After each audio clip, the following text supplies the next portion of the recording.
जी तो सभी रहे हैं, पर जिसे आत्मिक शांति है, परम आनंद है, वह दुनिया का सबसे सुखी इंसान है। जिसने अपने अंदर के विचारों को काबू में कर रखा है, वो भाग्यशाली है। इंसान अपने विचारों को काबू नहीं कर पाता, इसीलिए दुखी है। विचार तो बेलगाम जंगली घोड़े की तरह दौड़ते ही रहते हैं, कभी किधर तो कभी किधर।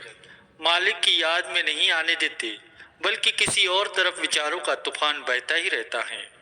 इंसान उम्र में चाहे कितना ही हो जाए, परंतु ये मन जालिम अपने विचारों से इसे कभी बूढ़ा नहीं होने देता।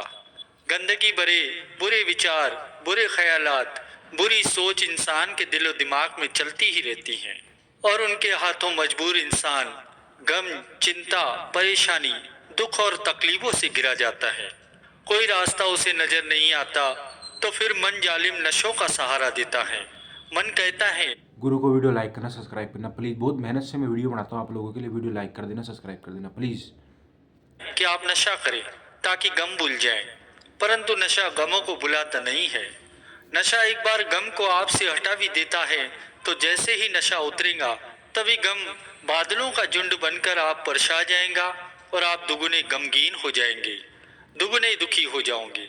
और लगातार नशा लेने से आप उस गम को तो क्या दूर करेंगे, बल्कि खुद ही बीमार हो जाएंगे, खुद बीमारियों का घर बन जाएंगे आप। इसीलिए किसी नशे से, किसी बाहरी तरीके से आप अपने गमों को, अपने विचारों को कंट्रोल नहीं कर सकते।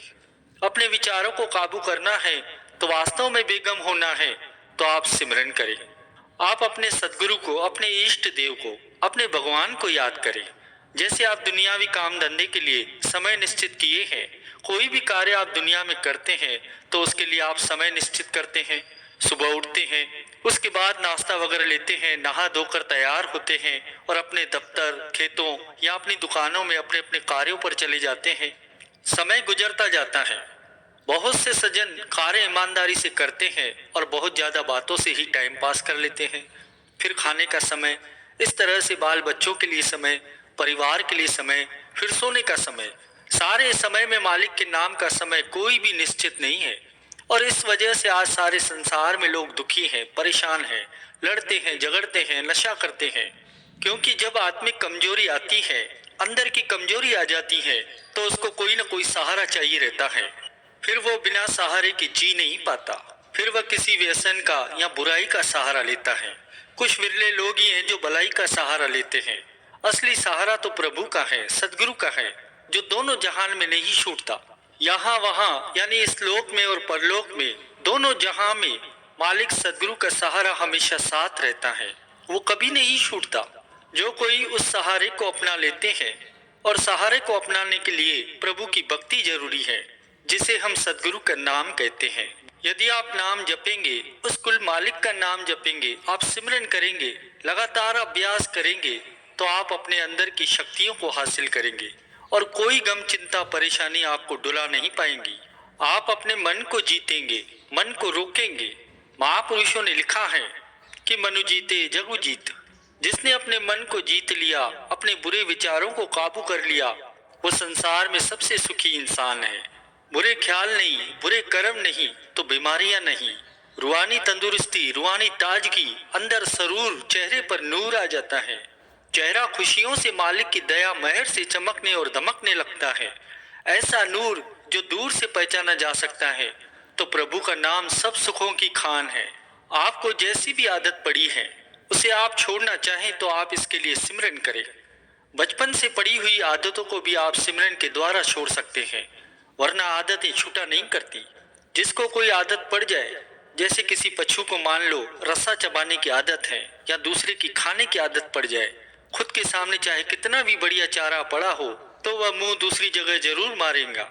आप में से कई ऐसे जमींदार होंगे जो ये बात देखते रहते होंगे। लेकिन पशुओं को रोकना आसान होता है। उनके मुंह पर रस्सी का बनाया हुआ मुंह बंद, जिसे हम शिकला कहते हैं, उसे चढ़ा देते हैं, बस। फिर वो मुंह नहीं मार सकते, रस्सा नहीं चबा सकते। परंतु मनुष्य, इनका क्या करेंगे? इनको जो आदत पड़ गई, इसको रोकना बड़ा मुश्किल होता है। इस बारे में परम संत श्री कबीर साहब जी ने अपनी वाणी में कथन किया है कि मना रे तेरी आदत ने, कोई बदलेगा हरिजन सुर, चोर जुआरी क्या बदलेंगे ये माया के मजदूर, मना रे तेरी आदत ने कोई बदलेगा हरिजन सुर। चोर और जुआरी वो नहीं होता जो रात को लूटा करते हैं। अगर उनको चोर कहें तो जो दिन दहाड़े लूटते हैं उनको आप क्या कहेंगे? उनके पिताजी? ऐसा कहना ही अच्छा रहेगा। चोर से तो लोग निगरानी कर लेंगे, परंतु जो दिन दहाड़े सरेआम लूटते हैं उनसे आप कैसे बच पाएंगे? उनकी जुबान तो बड़ी मीठी होती है, साथ में तेजधार की कैंची भी होती है। आप पता नहीं कब उनके हत्थे चढ़ जाएं, कब आपसे ठगी करे, बेईमानी करे। आपको पता तक नहीं चलने दिया। जब तक पता चला बहुत समय हो गया। उनको आप क्या कहेंगे? परम संत श्री कबीर साहिब जी ने यही फरमाया कि जो माया के लिए बुरी तरह पागल हैं, दीवाने हैं, काम वासना क्रोध मोह अहंकार मन के पीछे बुरी तरह से खोए हुए हैं, वो है मन दीवाने। तेरी आदत को नहीं बदल सकते, फिर कौन बदलेगा? कोई बदलेगा? हरि यानी परमात्मा, जन यानी प्रभु का भक्त, सुर यानी शूरवीर, योद्धा, बहादुर, जो सिमरन करे, जो हिम्मत करे, अपने अंदर के विचारों से लड़े।